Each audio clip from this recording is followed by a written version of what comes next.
And the main issue at hand is the Tal Lublub site. And Tal Lublub is also quite close. It's within 250 meters of Santa Verna.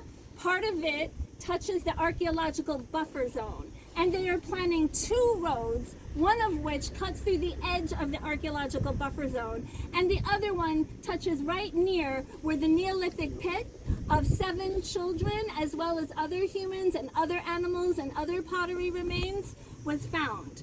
Okay, so, you know, there have been tons of protests. Carmen Bayada, which I'll talk to you about later, maybe more in depth, but she's a local resident who is passionate about archaeology. And she grew up near Tal Lublub, and she was always advocating for protection of the site.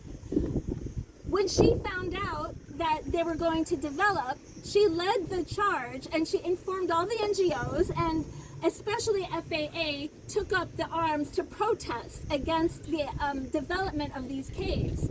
But, and as I'll show you later, the superintendents of cultural heritage reached a settlement with the owners and developments for 5,000 euros, which they called a heritage gain.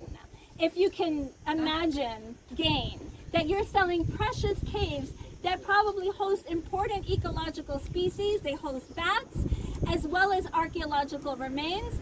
The superintendent said there were no remains that they found, but what kind of studies did they do? Because the Fraxis project, and I'll show you later, have found Neolithic shards all over the place here.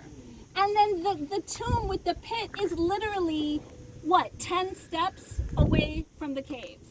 Okay, so that's what we're advocating for. We don't want this area to be developed. They did destroy a large portion of the caves already, but there is still some structural details intact. And we don't want that road to be built. I didn't introduce myself, but I have a PhD in cultural historicism from New York. I'm Maltese American. All right, I don't speak Maltese, unfortunately, because our parents didn't want us to know the language. It was their secret language, okay? I came here, my mother was almost 99 years old, and it was his dream to have me live here. I'm kind of a bridge to his homeland, which for me is just beautiful. And I came here with a dream to study Hal Saflieni as a proto-theatrical area, because my background's in theater, both as a scholar and as a practitioner. And when I came here, the minute I came here, within a few weeks, I found out they were destroying an archaeological site in Mosta, the oldest Roman building. So that's how I created MALTA-ARCH with some like-minded colleagues, and we did protest then, and we did have a partial victory. They did raise the building to not destroy all the tombs beneath. And we've been fighting ever since. So that's my background. I just received, my postdoctoral work is in archaeology, okay, here at the University of Malta. I just finished a master's. So anyway, back to this issue with Tal Lublub.